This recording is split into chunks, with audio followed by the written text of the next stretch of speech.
இறைவன் யார் என்பதை நம்மில் ஒவ்வொருவரும் அறிந்தவர்களாக இருக்கின்றோம். இறைவனை பார்க்க முடியாது என்பதனையும் நாம் அறிவிக்கப்பட்டிருக்கின்றோம். இறைவனை நாம் வடிவமைக்க முடியாது என்பதையும் தெளிவாக அறிகின்றோம். இவையெல்லாம் நமக்கு நாம் படைக்கப்படும் பொழுது அறிவிக்கப்பட்டவற்றில் உள்ளதாக இருக்கின்றது. இந்த அறிவிப்பை நாம் மறந்துவிடுகின்றோம், அல்லது நம்முடைய சமுதாயத்தில் நாம் வாடும் பொழுது சிந்தனையற்றவர்களாக ஊர் மக்கள், உலக மக்கள் எவ்விதம் இறைவனை பற்றி எண்ணம் கொண்டிருக்கின்றார்களோ அந்த எண்ணத்தை பின்பற்றுபவர்களாகவும் நாம் அமைந்துவிடுகின்றோம். இறைவனுடைய வாக்கு நாம் படைக்கப்படும் பொழுது முதல் மூச்சுக்காற்றாக நம்முடைய உள்ளத்திற்கு அறிவிக்கப்பட்டு விடுகின்றது.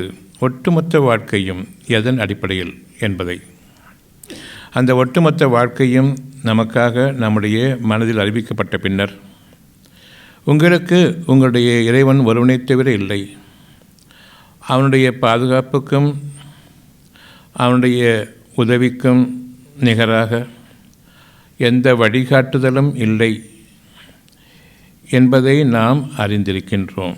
எனினும் அதன்பால் நாம் நம்முடைய ஈர்ப்பை, நம்முடைய ஈடுபாட்டை காட்டுவதில்லை. இதன் காரணமாக இறைவனுடைய அறிவிப்புகளில் உள்ளது, நிச்சயமாக உங்களுடைய எண்ணங்கள் தவறாக இருக்கும் பொழுது, என்னுடைய அறிவிப்புக்கும் சத்தியத்திற்கும் விரோதமாக இருக்கும் பொழுது, மாற்றமாக இருக்கும் பொழுது, உங்களுடைய நெஞ்சத்தில் அந்த மாற்றங்கள் முதலில் ஏற்படும். நெஞ்சத்தில் ஏற்படக்கூடிய மாற்றம் அமைதிக்கு பதிலாக ஒரு சின்ன கலங்கம், ஒரு சின்ன கலவரம், சின்ன பயம், இனம் புரியாத நிலையில் ஏற்படும். அந்த நிலையின் போது நீங்கள் உங்களை சுதாரித்து கொள்ளுங்கள். நிச்சயமாக உங்களுடைய இறைவன் தன் புறத்திலிருந்து ஒரு கிருபையாகவும் நற்செய்தியாகவும் எச்சரிக்கையாகவும் நாம் வழி தவறுவதை நமக்கு தெளிவாக அறிவிக்கின்றான். உள்ளத்தில் உங்களுடைய வழி இருக்கிறதே தவிர உங்களுடைய அறிவை கொண்டு நீங்கள் வாழ்ந்துவிடலாம் என்று எண்ணுவது நிச்சயமாக அந்த அறிவிப்புக்கு விரோதமானது. உங்களுடைய எண்ணங்களை கொண்டு நீங்கள் வாழ முடியாது என்பதை அறிவிக்கும் விதமாக கவலையையும் பயத்தையும் உங்களுக்கு அறிவிக்கின்றான். அது இறைவனிடமிருந்துள்ள அரூபமான ஒரு எச்சரிக்கை. ஒவ்வொருடைய மனதிலும் நாளைய வாழ்க்கையை பற்றிய கவலை இருக்கின்றது. இன்னும் அதிகமாக யோசித்து பார்த்தால் கவலைகள் மிஞ்சிவிடும். இன்னும் அதிகமாக யோசிக்கும் பொழுது பயமும் ஏற்பட்டுவிடும். எவ்வளவு அதிகமாக நீங்கள் யோசனை செய்கின்றீர்களோ அந்த அளவுக்கு பதற்றமும் கவலையும் பயமும் நமக்காக இறைவன் உருவாக்கியிருக்கின்றான். நீங்கள் விழிப்படைவதற்காக வேண்டியும், பாதை மாறிவிட்டதை உணர்வதற்காக வேண்டியும். அந்த கவலை இனம் புரியாமல் இருக்கும் பொழுது நமக்கு தூக்கமும் தடைபடுகின்றது. இன்னும் யோசனைகள் அதிகமாகின்றன. இப்பொழுது நாம் விரும்புகின்றோம், இந்த எண்ணங்கள் நீங்க வேண்டும், இந்த அலைக்கடிப்புகள் நீங்க வேண்டும், அதாவது யோசனைகள் நீங்க வேண்டும்.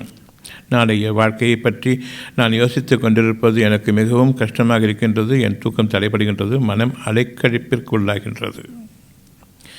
வேண்டாம் என்று நாம் விரும்புகின்றோம். ஆனால் அதில்தான் பகல் வேளைகளில் அவ்வளவு ஈடுபாடு கொண்டு நாம் வாழ்ந்து கொண்டிருக்கின்றோம். இரவு நமக்கான ஒரு அத்தாட்சி, இறைவனிடமிருந்து உங்களுக்கான எச்சரிக்கையுடன் கூடிய அத்தாட்சி. இரவு நேரங்களில் எப்பொழுது தூக்கமில்லையோ நாம் சுதாரிக்க வேண்டும்.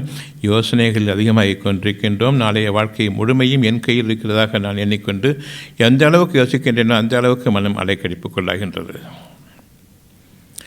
இது இறைவனிடமிருந்து நமக்கு இருக்கக்கூடிய ஒரு சத்திய பிரமாணம். என்னை மட்டும் நம்பிக்கை கொள்ளுங்கள், உங்களுடைய வாழ்க்கை சிறப்பாக இருக்கும். நான் இருக்கின்றேன் என்பதை சிந்தித்து உணருங்கள். ஏனென்றால் நீங்கள் அதனை மறந்து வருகின்றீர்கள். நான் இருப்பதை மறத்து போனவர்களாக நீங்கள் கொண்டிருக்கின்றீர்கள். உங்களுடைய எண்ணத்தின் மீது சத்தியமாக சிந்தனையின் பக்கம் திரும்புங்கள், யோசனைகளில் ஆகிவிடாதீர்கள். சிந்தனைக்கும் யோசனைக்கும் உள்ள வேறுபாடு. யோசனை என்பது உங்களுடைய அறிவை கொண்டு உங்களுடைய வாழ்க்கையில் நீங்கள் கற்பிக்கப்பட்டதையும் கற்றுக்கொண்டதையும் பார்த்ததையும் அனுபவித்ததையும் மனிதர்களுடைய போக்குகளும் கொண்டு நீங்கள் அதில் எந்த வழி சிறந்தது என்று யோசிக்கின்றீர்கள். இந்த யோசனைகள் அவ்வளவுமே இறைவனுடைய பாதைக்கு புறம்பானது. உங்களுடைய வாழ்க்கைக்கு தேவையான அத்தியாவசியமான உங்களுடைய தேவைகள் என்ன என்பதை சிந்தித்து பார்க்கிறானால் உங்களுடைய வெளியுறுப்புகள் அல்ல, உடல் உள்ளுறுப்புகள். நாம் வெளியுறுப்புகளில் வாழ்ந்து கொண்டிருக்கின்றோம். கண்கள், காது, மூக்கு, வாய், தோல், கை, கால்கள், மூளை என்ற வெளியுறுப்புகளில் வாழ்ந்து கொண்டிருக்கின்றோம். உங்களுடைய உயிரை இயக்கிக் கொண்டிருக்கூடிய உங்களுடைய சுவாசங்களையும் கவனிப்பதில்லை. அந்த சுவாசங்களில் எண்ணங்களின் அடிப்படையில் தடுமாற்றம் ஏற்படுகின்றது, மூச்சிறைச்சல் ஏற்படுகின்றது, மன அழுத்தம் ஏற்படுகின்றது. அவ்வளவுக்கும் இருதயம் பதற்றத்திற்குள்ளாகின்றது, படபடப்பும் ஏற்படுகின்றது. என்னுடைய எண்ணத்தின் காரணமாக நெஞ்சத்தில் ஏற்படக்கூடிய இரு வகையான மாற்றங்கள், அந்த இரண்டு உறுப்புகள் இருக்கின்றன. இருதயமும் நுரையீரல்களும் சுவாசப்பைகளும். நெஞ்சத்தில் ஏற்படக்கூடிய தடுமாற்றம் இந்த இரண்டையுமே பாதிக்கின்றது. இருதயத்தையும் பாதிக்கின்றது, சுவாசப்பைகளையும் பாதிக்கின்றது. இந்த இரண்டும் தான் எல்லா விதமான நோய்களுக்கும் காரணமாக அமைகின்றது. உங்களுடைய உடல் வியாதிகளும் நோய்களும் குணமாக வேண்டுமென்றால் நெஞ்சம் அமைதியாக இருக்க வேண்டும், சீராக இயங்கிக் கொண்டிருக்க வேண்டும்.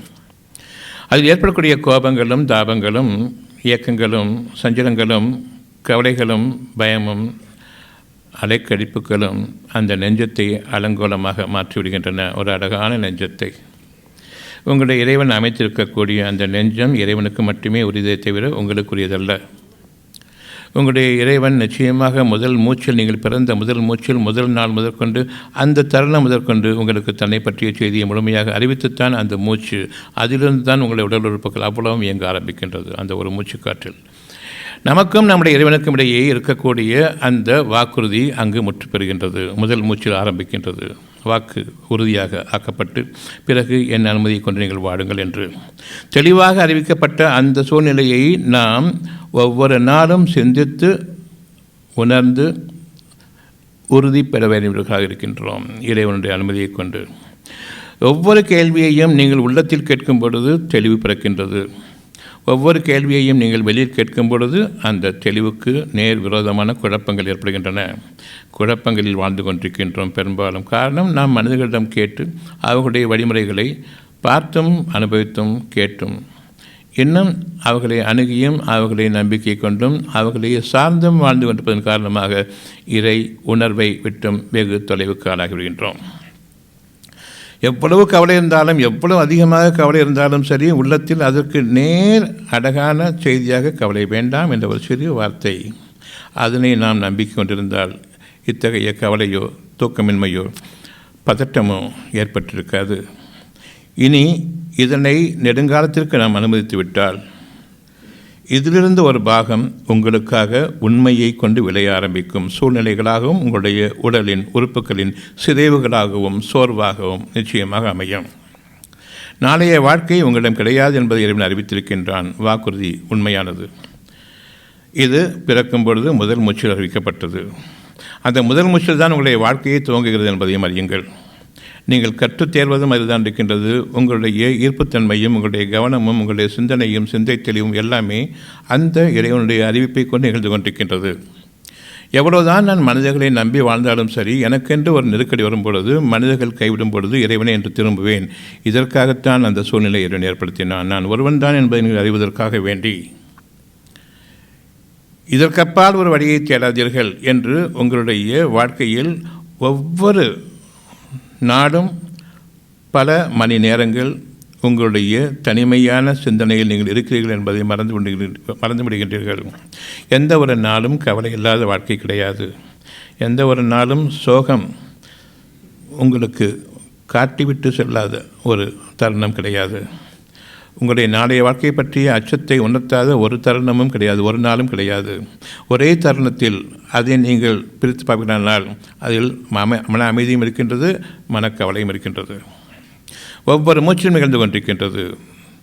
இதற்குடைய உங்களுக்கு கவலையை நீக்கி அமைதியை கொடுத்து கொண்டிருப்பவன் இறைவன். அவன் தன் மீது கடமையாக்கி கொண்டது என்னவென்றால் உங்கள் மீது அவன் பேரன்பு மிக்கவன்.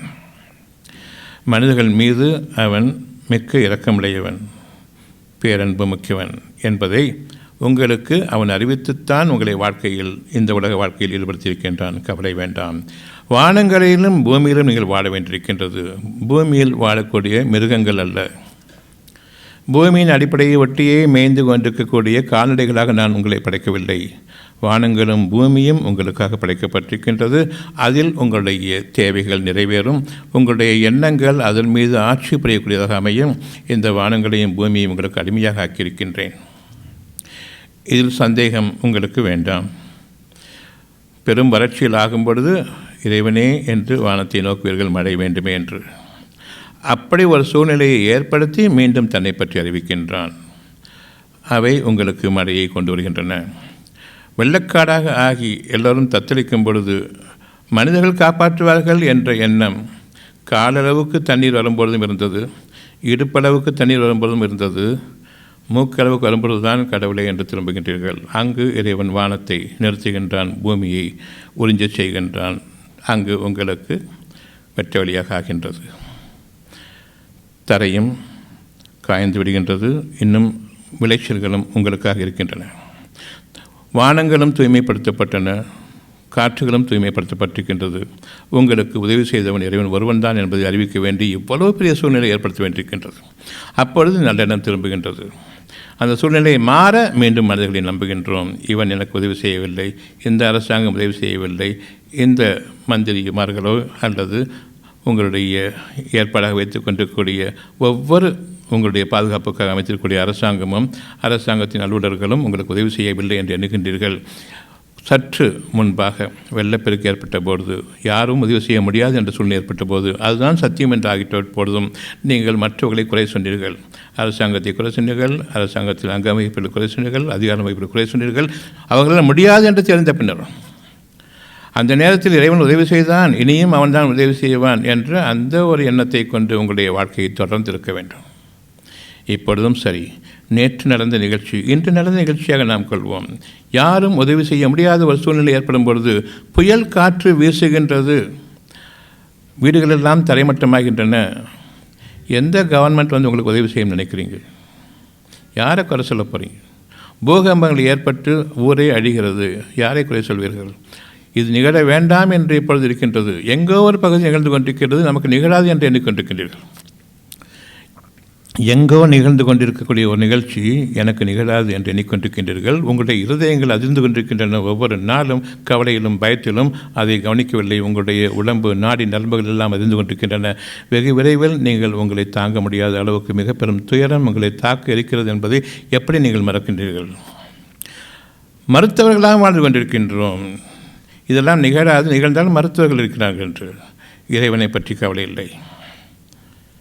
மருத்துவர்கள் என்னை பாதுகாப்பார்கள் என்று எண்ணிக்கொண்டிருக்கின்றோம். இவையெல்லாம் இறைவனுடைய சாட்சியத்திற்கு விரோதமானது. தெளிவாக தெரியும். மிஞ்சிவிட்டால் இறைவன் பக்கம் திரும்புவோம், வேறு வழியில்லை என்று. சின்னதாக இருக்கும்போது இறைவனெல்லாம் நம்ப முடியாது, நாம் முயற்சி செய்ய வேண்டும் என்று டாக்டர்களிடம் சொல்கின்றோம். அவர்கள் பெரிதாக்கிவிட்ட பிறகு இறைவனை நம்புகின்றோம். ஒவ்வொரு சூழ்நிலையும் கொஞ்சம் ஒரு சுற்று பார்த்துவிட்டால் தெரியும் இறைவனை தவிர நம்பிக்கை கொள்வதற்கு வழி இல்லை என்று. அத்தியாயம் 3 77வது வசனம். உங்களுக்கு இறைவன் ஒருவனைத் தவிர வழி இல்லை என்ற அந்த வாக்குறுதியை கொண்டு நீங்கள் இந்த உலகத்தில் முதல் மூச்சில் ஒரு மனிதனாக உயர்த்தப்பட்டு வானங்களுக்கும் பூமிக்கும் அதிபதிகளாகவும் அவை உங்களுக்கு கீழ்ப்படியக்கூடியதாகவும் இறைவனுடைய அனுமதியை கொண்டு நீங்கள் மட்டும் இறைவன் பக்கம் திரும்பியவர்களாக இருந்தால் போதும். மனிதர்களை நம்பி வாழக்கூடாது, உங்களுடைய பெற்றோர்களை நம்பி வாழ வேண்டாம். உங்களுக்கு பாலை கொண்டு வந்தது நான் தான். நீங்கள் அதனை எந்த அளவுக்கு உறிஞ்ச வேண்டும், எந்த அளவுக்கு வாயில் கொள்ள வேண்டும், எப்படி மூச்சு அடக்க வேண்டும், புறையிடாமல் எப்படி முழுங்க வேண்டும் என்ற ஞானத்தை அளித்தவன் அவன்தான். நீங்கள் கூறுகின்றீர்கள் நான் பெற்றேன், நான் வளர்த்தேன், நான் ஊட்டினேன் என்று. அங்கு ஆரம்பமாகிறது அவ்வளவு கேடும். உங்களுக்கு பெரும் சவாலாக நீங்களா நானா என்பது உங்களுக்கும் இறைவனுக்கும் இடையே ஏற்படக்கூடிய மிக பெரும் ஒரு சவாலும் போரும் போராட்டமும் அங்கு ஆரம்பமாகின்றது. உங்களை நீங்கள் நம்பக்கூடாது, இறைவனை நம்ப வேண்டும். நீங்கள் உங்களை படைத்துக் கொள்ளவில்லை, படைத்தவன் இறைவன் என்பதை நம்ப வேண்டும். உங்களுடைய இருதயத்தில் தேடுங்கள், நீங்கள் யார் என்பதை தெரியாது. ஆனாலும் தத்துவம் பேசிக்கொண்டிருப்போம். நீங்கள் எத்தனை காலம் வாழப்போகின்றீர்கள் தெரியாது, இதெல்லாம் சத்தியம். ஆனால் நான் 100 ஆண்டுகள் வாழ வேண்டும் என்று விரும்புகின்றேன். உங்களுடைய வாழ்க்கையினுடைய ஒட்டுமொத்தமும் வானங்களையும் பூமியையும் உங்களுக்கு அடக்கி உங்களுக்கு கீழ்ப்படிய செய்து உங்களுக்கு நன்மைகளை கொண்டு அவன் அறிவுறுத்தும் போது, உங்களுடைய எச்சரிக்கைகளை கொண்டு அவன் அறிவுறுத்தும் போது நாம் அதை கேளாதவர்களாக இருக்கின்றோம். உங்களிடம் இருக்கக்கூடிய ஒவ்வொரு கவலையும் ஒவ்வொரு பயமும் நாளைய வாழ்க்கை சம்பந்தமானது. அதில் தொடர வேண்டாம் உங்களுடைய எண்ணங்களை. உங்களுடைய நாளை வகுப்பது நான் தான். உங்களுடைய நாளைய வாழ்க்கையை அமைப்பது நான் தான். உங்களுடைய நாளைய வாழ்க்கைக்கு உரியதாக மனதில் அமைத்திருக்கக்கூடிய அமைதியோடு வாடுங்கள் என்று சொல்வோனும் நான் தான். ஆனால் நான் கலவரத்தோடு தான் வாழ்வேன். எனக்கு பொறுப்பு இருக்கிறது, நான் கவலையோடு வாழ்வேன்.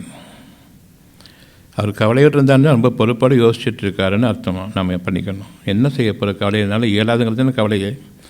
இதில் ஒரு பொறுப்பு வேறு. கவலையோடு நான் இருந்துக்கிறேன், ஊரெல்லாம் பார்க்குது எவ்வளோ பொறுப்போடு கவலையோடு இருக்கிறார்கள். கவலை வேண்டாம் என்று இறைவன் கூறிக்கொண்டிருக்கும் பொழுது செவிதாழ்த்தி கேளுங்கள். நாளைய வாழ்க்கையை பற்றி எண்ணும் பொழுது தரித்திரமும் கவலையும் வேதனையும் உங்களுக்காக தொடர இருக்கின்றது என்பதை கொஞ்சமும் கொஞ்சமும் அதை பற்றி சந்தேகம் கொள்ள வேண்டாம். சத்தியமான சோதனை இறைவனுக்கும் உங்களுக்கும் இடையே வாக்குறுதி முற்று பெற்றிருக்கின்றது. யாரொருவர் தங்களுடைய இறைவனிடம் அவன் ஒருவனைத் தவிர இல்லை என்று கூறக்கூடிய அந்த ஒரு நற்செய்தியை, நல்லறிவிப்பையும் எச்சரிக்கையையும் தாங்கியவர்களாக வாழ்ந்து கொண்டிருக்கின்றார்களோ அவர்களுக்கு இன்றும் சரி என்றும் சரி கவலையும் பயமும் கிடையாது. யார் அவனை மறந்தவர்களாக என்னுடைய மக்கள், என்னுடைய அறிவு, என்னுடைய வாழ்க்கையில் நான் அனுபவித்ததும் நான் கற்றுக்கொண்டதும் என்னை வாழ வைக்கும் என்று எண்ணுகின்றீர்களோ அவ்வளவும் இறந்த கால வாழ்க்கை. நாளைய வாழ்க்கையில் என்ன நிகழும் என்று உங்களுக்கு தெரியாது. அங்கும் ஜோசியக்காரர்கள் வருவார்கள். நாளைய வாழ்க்கையை நான் ஆரோடம் செய்கின்றேன் என்று. அவர்களுடைய வாழ்க்கையை பற்றி அவர்களுக்கு தெரியாது. உண்மையும் சத்தியமும் எவ்விதமாக நமக்கு சாதகமாக இருக்கின்றன, அதற்கு புறம்பாக போகும்பொழுது நம்மை நாமே ஏமாற்றி கொண்டு வாழ்கின்றோமே என்ற அந்த ஒரு எண்ணத்தை நீங்கள் உங்களுடைய நெஞ்சத்தில் இருந்து விளங்கிக் கொள்ளுங்கள். சிந்திப்போருக்கு அந்த நெஞ்சம் நிச்சயமாக அவர்களுக்கு விளக்கும் தாங்கள் யார் என்பதை. இறைவன் உங்களோடு இருக்கின்றான் என்பது தெரியும். சத்திய பிரமாணம் அங்கு நடக்கின்றது. முதல் மூச்சில், அவ்வளோ முதல் மூச்சில் எப்பொழுது நாம் இந்த உலக வாழ்க்கைக்குள் தள்ளப்படுகின்றோமோ, நாம் அனுமதிக்கப்படுகின்றோமோ அன்று ஆரம்பமாகிறது நம்முடைய இறைவனுக்கும் நமக்கும் ஏற்பட்டிருக்கக்கூடிய அந்த வாக்குறுதியும் சத்திய பிரமாணங்களும் நாம் நிறைவேற்ற வேண்டியவர்களாக இருக்கின்றோம். அவனை தவிர கதி இல்லை என்பது. உங்களுடைய தாயை கேளுங்கள். திருமணமான பிறகு எப்பொழுது எனக்கு கருத்தரிக்கமோ தெரியவில்லையே என்று ஏங்கிக் கொண்டிருப்பார்கள். கருத்தரிப்பது இறைவன் தான். தாங்கள் கருத்தரித்துக் கொள்ளவில்லை. கொஞ்ச நாள் சந்தோஷம், கருத்தரித்து விட்டேன், பிறகு எப்படி வளரப்போகிறதோ நல்ல முறையில் வளர வேண்டுமே என்ற அந்த கவலை. அதன் காரணமாக இறைவனுடைய அனுமதி அழகான குழந்தையாக வளர்கின்றது. பிறகு பிரசவம் ஆகும்பொழுது நல்லபடியாக நடக்க வேண்டுமே என்று கவலை. அந்த கவலைக்கும் பயத்திற்கும் இறைவனுடைய அனுமதி. நீங்கள் மருத்துவர்களை நம்பியிருந்தாலும் அதையும் மீறி கவலை கொள்வதற்கான அர்த்தம் என்னவென்றால், மருத்துவர்களை நம்பவில்லை, நம்பினாலும் அதற்கு மேலாக ஒன்றை நம்புவதாக இறைவன் ஏற்றுக்கொண்டு உங்களுக்கு நன்மையை அருள்கின்றான், மனதிற்கு அமைதி அருள்கின்றான். நீங்கள் பயந்த ஒவ்வொன்றுக்குமே மனிதர்கள் எனக்கு துணையில்லை என்பதை மறைமுகமாக உணர்த்தக்கூடியதாக இருக்கின்றது. உங்களுடைய அச்சம் ஒவ்வொன்றுமே மனிதர்களிடமிருந்து உதவி இல்லை என்பதை மறைமுகமாக உணர்த்துகின்றது. அந்த மறைமுக அறிவிப்பையும் உணர்வையும் இறைவனுடைய சாட்சியமாக எடுத்துக்கொள்ளுங்கள். இறை உணர்வுடன் வாழ்ந்து வாருங்கள். இறை உணர்வுடன் வாழாத வரையில் நமக்கு விமோச்சனமும் இல்லை. அதே சமயத்தில் இதுதான் நமக்கு விதி என்று கெட்ட வார்த்தைகளை உங்களுக்கு எதிராக நீங்களே பேசிக்கொண்டிருப்பீர்கள்.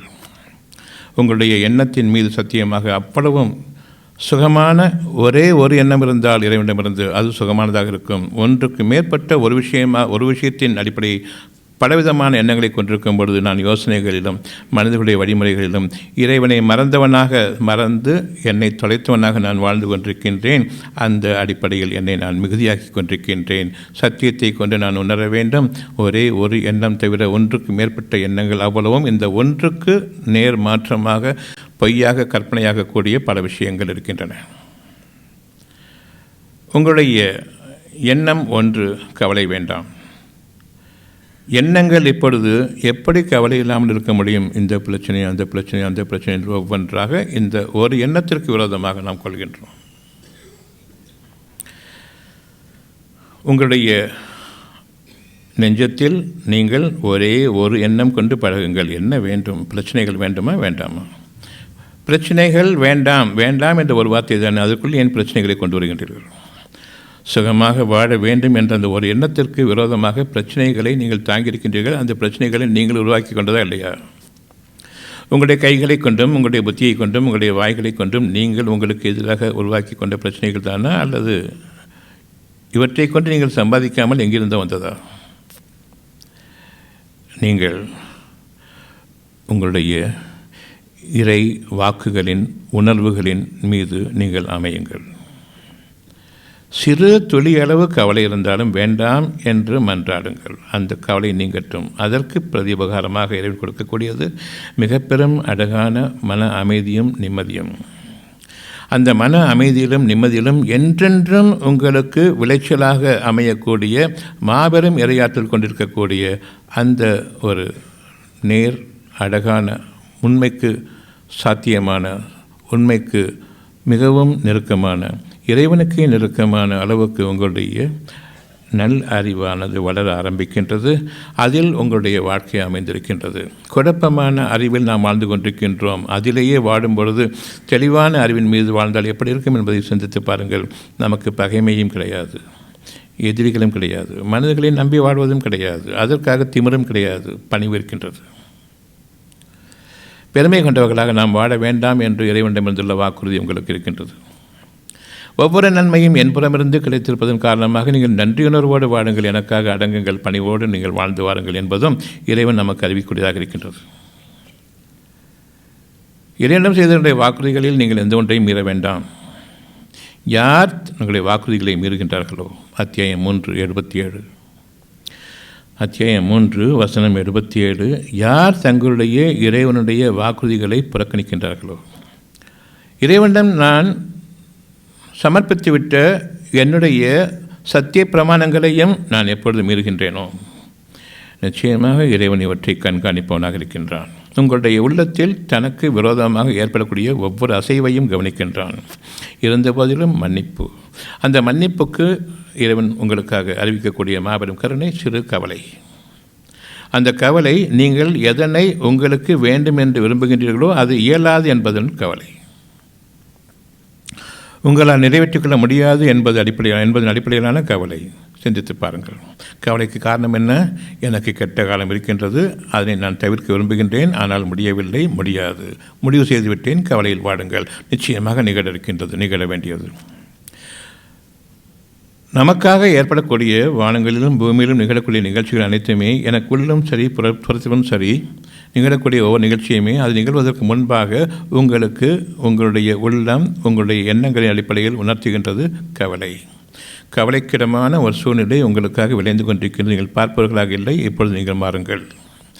மனம், பொருள், உடல் போன்ற பொருள் விளைச்சல்களுக்கான பொருள்கள் இவ்வளவும்.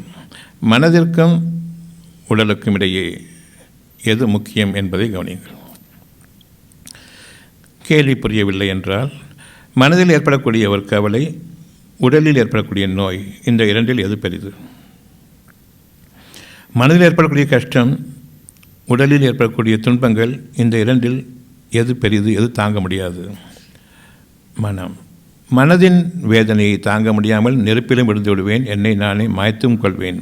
உடலில் ஏற்படும் கஷ்டங்கள், இனியும் எனக்கு சுகமாகி நான் நீண்ட ஆயுட்கள் வாழ மாட்டேனா என்ற அந்த எண்ணம் ஏற்படும். அந்த அளவுக்கு உடல் கஷ்டமானது ரொம்ப லேசானது மனதின் கஷ்டத்திற்கு ஒப்பிடும்பொழுது. இந்த மனம், உடல், அதாவது பார்க்க முடியாத அருவமான அந்த மாபெரும் ஆற்றல், பார்க்கக்கூடிய விளைச்சல்கள் தன்னைத்தானே அழிவுக்கு உள்ளாக்கி கொள்ளக்கூடியதும் அழிவை நோக்கியே செல்லும் ஒவ்வொரு படைப்பும். பிறந்துவிட்டால் அழிய வேண்டும், அவ்வளவுதான். இந்த அழிவை நான் முக்கியமாக கொள்வேனா, தானாக அழியக்கூடியதை, அல்லது மனதிலிருந்து விளையக்கூடியதை நான் பெரிதாக நினைப்பேனா? மனதில் சுகம் இருக்கும் பொழுது சுகமானது விளைச்சல்களாக அமையும். இது இறைவனுடைய வாக்கு, சத்திய பிரமாணங்களில் உள்ளது. அத்தியாயம் 3:77 வசனம் ஒருபோதும் நாம் மறக்கக்கூடாது. அதில் என்னுடைய வாழ்க்கை அமைந்திருக்கின்றது. நான் எந்த வாழ்க்கையை எதிர்நோக்கியிருக்கின்றேன் என்பதை அது எனக்கு அறிவித்திருக்கின்றது. கவலை என்பது கவலைக்குரிய சூழ்நிலை உருவாகி இருக்கின்றது. அது இந்த விதத்தில் அமையும் என்பதை நீங்கள் அனுமானிப்பவர்கள் இல்லை. படைப்பாளன் அதற்குரிய ஒரு விஷயத்தை அறிவித்து விட்டான். அது விளைச்சலாகி உங்களை அடைந்து அல்லது நீங்கள் அந்த வாழ்க்கைக்குள் தள்ளப்படுவதற்கு முன்பாக திருந்திக் கொள்ளுங்கள். உங்களுடைய எண்ணத்தை நீங்கள் சீர்படுத்திக் கொள்ளுங்கள். இறைவன் ஒருவனைத் தவிர உங்களுடைய எண்ணங்களின் மீது ஆற்றல் மிக்கவன் இல்லை. அவ்வளவு கெட்ட எண்ணங்களையும் நீக்கி தன்னுடைய சுகமான எண்ணத்தை உறுதிப்படுத்தி அதில் உங்களை வாழ வைப்பான். தன் வாக்குறுதி மீறாதவன் அந்த சுகமான எண்ணத்தில் விளையக்கூடிய சுகமான விளைச்சல்கள் அவ்வளவையும் நீங்கள் அனுபவிப்பீர்கள். எனவே நன்றியோடு பொறுமையை மேற்கொள்ளுங்கள். உங்களுடைய இருதயத்தில் இருக்கக்கூடிய ஒன்று மிக பெரிது. பார்த்த பிறகு நம்புவதல்ல இருதயம், பார்க்க முடியாததையும் அனுபவிக்கும், அது இருதயம். அப்படி ஒன்றாக இறைவன் உங்களுக்கு அந்த இருதயத்தை அமைத்த பிறகு அதில் உள்ள நல்ல விஷயங்களை நாம் அனுபவிக்காமல் விளைந்துவிட்ட கெட்ட விஷயங்களை பற்றித்தான் நாம் அதிகமாக எண்ணம் கொண்டு இதனை நீக்குவது எப்படி என்று எண்ணிக்கொண்டிருக்கின்றோம். அது நீங்க வேண்டும் என்ற இறைவனுடைய வாக்குறுதி வந்துவிட்டது. எனவே அது என்னுடைய விருப்பமாக இருக்கின்றது. இந்த வாக்குறுதியை நாம் மீறுபவர்களா, மீற முடியுமா, மீறலாமா என்பதை நீங்கள் கேளுங்கள். இந்த நேரமும் சரி, ஒவ்வொரு மூச்சிலும் அது உயிர் மூச்சாக இருக்கின்றது. அந்த உயிர் மூச்சு என்பது கவலைக்குரிய மூச்சு அல்ல, நிம்மதிக்கும் அழகுக்கும் உரிய மூச்சு. கவலையில் என்னுடைய மூச்சு அடங்கிவிடும். கவலையுடைய உச்சகட்டமாக பயத்தில் என்னுடைய மூச்சு இன்னும் மோசமாகும். அந்த பயத்திற்கும் உச்சகட்டமாக இருக்கக்கூடிய அதிர்ச்சி வரும்பொழுது என்னுடைய மூச்சு எந்த நிமிடத்திலும் நின்றுவிடும், உயிர் பிரிந்துவிடும். அதற்கு நேர அழகான இறைவனிடமிருந்துள்ள நற்செய்தி, சுகமாகுங்கள், இதில் அமைதி மேற்கொள்ளுங்கள். என் இறைவனே, நீ எதனை எனக்கு அறிவிக்கின்றாயோ அதன் மீது எனக்கு சிந்தை தெளிவை நீ அளிப்பாயாக. மனிதர்களுடைய கூக்குரல்களை விட்டும் என்னை பாதுகாத்துக்கொள். மனிதர்களுடைய தத்துவ பேச்சுக்களை விட்டும் சத்தியத்தின் மீது என்னை நிலைநிறுத்த இறைவனே. உங்களுடைய எண்ணம் ஒவ்வொரு மூச்சிலும் அது பிரார்த்தனையாக அமையட்டும். அதனை நீங்கள் பணிவோடும் ஏற்றுக்கொள்ளுங்கள், உள்ளச்சத்தோடும் ஏற்றுக்கொள்ளுங்கள். அந்தரங்கமாகவும் நீங்கள் வாழ்ந்து வாருங்கள் அந்த இறைவனுடைய ஆற்றலில். மனம்தான் அனைத்திற்கும் காரணம், மனம்தான் அனைத்திற்கும் வித்து, மனதில் இருப்பது தான் விளைய இருக்கின்றது. அஞ்சிக்கொள்ளுங்கள். அத்தியாயம் 7 வசனம் 55 இறைவன் கூறுவது, உங்கள் இறைவனிடம் அச்சத்தோடும் பணிவோடும் நீங்கள் கேளுங்கள். அவன் சொல்வதை கேளுங்கள், நீங்கள் கேட்க வேண்டாம். அவன் சொல்வதை கேளுங்கள். உங்களுக்கு கவலை வேண்டாம் என்று கூறிக்கொண்டிருக்கின்றான். இந்த கவலையினுடைய விளக்கம், விரிவாக்கம், விளைச்சல்கள் ஆகும் பொழுது எந்த திசையை நோக்கினாலும் சரி கவலைக்கிடமான சூழ்நிலை தான். எனக்கு சாதகமாக இருக்கக்கூடிய சூழ்நிலையை நான் பார்க்க முடியாது. கவலை என்பது ஒட்டுமொத்தமான அம்சம். அது ஒரு உடல் அல்ல, பொருள் அல்ல. கண்ணுக்கு கவலை, காதுக்கு கவலை, மூக்கில் ஒரு வியாதி, நாக்கில் ஒரு வியாதி என்று சொல்வதற்கு உள்ளம் ஒட்டுமொத்தமானது. எந்த திசையின் பக்கம் திரும்பினாலும் எனக்கு விடிவில்லை என்ற அந்த ஒரு சூழ்நிலை உருவாவதற்கு முன்பாக ஒன்றிரண்டு உங்களுக்கு காட்டுகின்றான். உங்களுடைய உடல் விளைச்சல்களிலும் சரி, வலி இங்கே இருக்குது, வலி அங்கே இருக்குது என்று ஒன்றிரண்டு காட்டுகின்றான். அந்த 1-2 மட்டும் உங்களுடைய நோய்கள் இல்லை, உடல் முழுமையிலும் இருக்கின்றது. ஒரு சோதனைக்காக வேண்டி இறைவன் மற்றவை அனைத்தையும் நீக்கி 1 2 இடங்களில் காட்டுகின்றான். தலைவலி இருந்தால் கூட ஒரு பக்கம் தலைவலி காட்டும். கை கால்கள் வலி எல்லாமே ஒன்று தான். அதில் ஒரு பக்கம் அதிகமாக, ஒரு பக்கம் குறைவாக, ஒரு பக்கம் இல்லாமலும் ஒரு பக்கம் மட்டும் உங்களுக்கு அறிவிக்கின்றான். இதை பற்றி நீங்கள் அறிந்தவர்கள் இல்லை. தான் நாடியதை இறைவன் உங்களுக்காக விளைச்சல் ஏற்படுத்துகின்றான். நீங்கள் திருந்தும் பொருட்டும், நீங்கள் திருந்திய பிறகு வீணான குழப்பங்களை ஏற்படுத்தி கொண்டு மீண்டும் மனிதர்கள் பக்கம் சாய்ந்து வராமல் இருக்கும் பொருட்டும், மனிதர்கள் அறிவில்லாதவர்கள் என்றும் தங்களுடைய கற்பனைகளில் வாழ்ந்து கொண்டிருக்கிறார்கள் என்பதையும், அவர்கள் வீணான பேச்சுக்களையும் வெற்று வார்த்தைகளையும் கொண்டு உங்களிடம் வாக்குறுதி செய்கின்றார்கள் என்பதையும் நீங்கள் அறிய மாட்டீர்களா? உயிரை காப்பாற்றுவோம் என்று டாக்டர்கள் கூறி விளம்பரப்படுத்தி கொண்டிருக்கும் பொழுது, உயிரை காப்பாற்றுவதற்காக அவசரமாக ஆம்புலன்ஸில் சென்று நான் என்னுடைய மருத்துவமனைக்கு செல்லும் பொழுது, நான் உயிரை காப்பாற்றுவன் இல்லை, கையெழுத்து போடுங்கள் என்று கூறக்கூடிய அந்த டாக்டர்கள், அவர்களை இனியும் நீங்கள் நம்புகின்றீர்கள். எந்த அளவுக்கு உங்களுடைய தரம் குறைந்து விட்டது என்பதை பாருங்கள். நயவஞ்சகத்தையும் துரோகத்தையும் நான் நம்பிக்கை கொள்கின்றேன். சத்தியமானவன் எனக்காக அளித்த வாக்குறுதியை நான் விலக்கிக் கொண்டேன். என்னை விட்டும் நான் படித்தவன், அதாவது அறிவில்லாதவன் என்ற அடிப்படையை கொண்டு. எந்த அளவுக்கு நான் படித்தவன் என்ற பெருமை இருக்கின்றதோ அந்த அளவுக்கு நீங்கள் நிற்கதியாக ஆக்கப்பட்டவர்கள், இறைவனுடைய தொடர்பை விட்டு விலக்கப்பட்டவர்கள். இறைவனுடைய கோபத்திற்கும் ஆளாகிவிட்டோமோ என்று அஞ்சக்கூடிய அளவுக்கு நம்முடைய உள்ளம் பதற வேண்டும். உங்களுடைய இறைவனிடம் நீங்கள் அச்சத்தோடும் ஆசையோடும் கேளுங்கள். அவன் சொல்வதே கேளுங்கள். நீங்கள் அவனிடம் கேட்பதற்கு எதுவுமே இல்லை. உங்களிடம் இருக்கக்கூடிய ஒரு சுகவீனம், அந்த சுகவீனத்தை போக்கிக் கொள்வதற்காக நீங்கள் இருக்கக்கூடிய முயற்சிகள், அவை அனைத்தும் தோல்வியை கண்டு கொண்டிருக்கின்றன, இன்னும் அதிகமாகிக் கொண்டிருக்கின்றன என்பதை நீங்கள் கண்கூடாக பார்த்து கொண்டிருக்கும் பொழுதும், உங்களுடைய உயிரை காப்பாற்றுவேன் என்று கூறக்கூடிய டாக்டர்கள் நயவஞ்சகத்தனமாக நம்மை ஏமாற்றி கொண்டிருக்கின்றார்கள். அங்கு சென்றதும் கையெழுத்து போடுங்கள் என்று நம்மிடம் கையெழுத்து வாங்குகின்றார்கள். அவர்கள் கையெழுத்து போட்டு உத்தரவதற்கு பதிலாக இவ்வளவையும், இவ்வளவு துரோகத்தையும், இவ்வளவு அசிங்கத்தையும், இவ்வளவு அலங்கோலத்தையும் பார்த்து கொண்டிருக்கும் பொழுது, நான் படித்தவன், இப்படித்தான் போய் சாக வேண்டும் என்று நீங்கள் நிலை கொள்ளும் பொழுது இறைவன் கூறுகின்றான், நான் உங்களுக்கு அநியாயம் செய்யவில்லை. உங்களுக்கு நீங்களே அநியாயம் செய்து கொண்டவர்கள், நன்றி மறந்தவர்கள், இறைவன் தேவையில்லை, எங்கள் மக்கள் போதும் என்று நீங்கள் நம்பிக்கை கொண்டவர்களாக அவர்களிடம் சென்று நீங்கள் இறுதியான நிலை அடையும் பொழுது இறைவன் கைவிட்டு விட்டான் என்று கூறுவீர்களே, அப்பொழுது இருமடங்கு வேதனைகள் அனுபவிப்பீர்கள். ஊருலகம் அவ்வளவும் கற்றும் டாக்டர்களிடம் சென்று அவர்கள் கொலை செய்த பிறகு இறைவன் கொன்று விட்டான். அவனுடைய நேரம். டாக்டர்கள் கடுமையாக முயற்சி செய்தார்கள். அவர்களே நாம் குறை சொல்லக்கூடாது. இறைவன் ஒருத்தன் இருக்கான், அவனை சொல்லணும். ஏன் என்னை படைச்சான்னு நான் கேட்பேன். இப்போ நல்லா வாழ்ந்துட்டு இருக்கும்போது ஏன் என்னை படைச்சான்னு சாக வேண்டியதுன்னா கிடையாது. கஷ்டத்தை தன் மீது தானே வரவழைத்து கொண்டு பிறகு இறைவனை ஏன் படைத்தான் என்று கேட்கக்கூடிய இந்த துரோக மனப்பான்மை இருக்கக்கூடிய, நன்றி கட்ட மனப்பான்மையை கொண்டிருக்கக்கூடிய, இறைவனால் வெறுக்கப்பட்ட நிலையில் இருந்து கொண்டிருக்கக்கூடிய மக்கள் ஏராளமாக ஆகிவிட்டார்கள். அவர்களை பற்றி நீங்கள் எச்சரிக்கையாக இருந்து கொள்ளுங்கள்.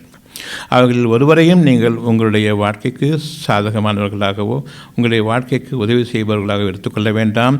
அவர்களுடைய அறிவுரைகளை நீங்கள் கேட்கவும் வேண்டாம். அவர்கள் படித்தவர்கள் என்பதன் காரணமாக, சத்தியத்தை தொலைத்துவிட்டவர்கள் என்பதன் காரணமாக, உணர்வு இழந்தவர்கள் என்பதன் காரணமாக, பெருமையில் ஆகிவிட்டவர்கள் தாங்கள் படித்தவர்கள் என்று ஊர் மக்களுக்கு அறிவித்துக் கொண்டிருப்பதன் காரணமாக நீங்கள் உங்களை காப்பாற்றிக் கொள்ள வேண்டும். உங்களுடைய சக மனிதர்களை விட்டும் அவர்கள் படிப்பாளிகளாக இருக்கும்பொழுது இன்னும் எச்சரிக்கையோடு அவர்களை விட்டும் தூர விலகி இருக்க வேண்டும். துஷ்டனை கண்டால் தூர விலகு என்று சொல்லும் பொழுது இறைவன் உண்மையை கூறுகின்றான்.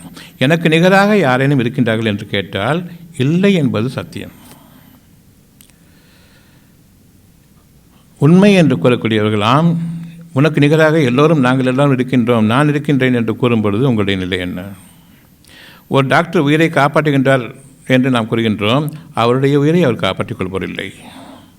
அவருடைய வீடுகள் நிகழக்கூடிய துயர சம்பவங்களிலிருந்து அவர்கள் விடுபட்டவர்களாக இல்லை. தெளிவான அத்தாட்சிகளை காண்பித்துக் கொண்டிருக்கின்றேன். இருந்த போதிலும் காப்பாற்றுவார்கள். அந்த நேரம் வந்துவிட்டால் உங்களை காப்பாற்றுவர் எவரும் இல்லை என்பதை தெளிவாக தெரிந்திருந்தும் எப்படி நீங்கள் மீறுகின்றீர்கள்? உங்களுக்கும் உங்களுடைய அகிலங்களுக்கும் இடையே உங்கள் இறைவனை தவிர அதில் வாட வைப்போன் இல்லை என்பதை அறியுங்கள். உங்களுடைய நெஞ்சத்தின் மீது சத்தியமாக இறைவனுடைய வாக்குகள் அங்கு இறங்கிக் கொண்டிருக்கின்றன. காற்றுகள் மூலமாக உங்களுடைய செய்திகள் உங்களுடைய உள்ளத்தில் இறைவன் தன்னை பற்றிய செய்தியையும் தான் உங்களுக்காக நிறைவேற்ற வேண்டியதாக கருத்தில் கொண்டிருக்கக்கூடிய ஒன்றையும் அறிவிக்கின்றான். நம்பிக்கை கொள்ளுங்கள்.